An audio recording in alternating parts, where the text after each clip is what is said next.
Professor, क्या नया missile जमीन पे फायर कर दिया है?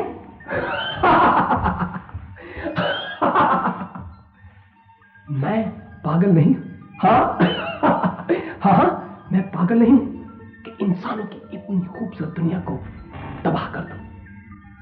तो उस मिसाइल का क्या हुआ? उसे मैंने खत्म कर दिया है, बल्कि फिनिश कर दिया है। और अश्काली और खलाई चीफ? अश्काली और खलाई चीफ, उन दोनों को मैंने रॉकेट में कैद करके खला में छोड़ दिया है। हाँ हाँ, उन दोनों को मैंने रॉकेट में कैद करके खला में छोड़ दिया है। अब वो सारी जिंदगी खला में भटकते फिरेंगे।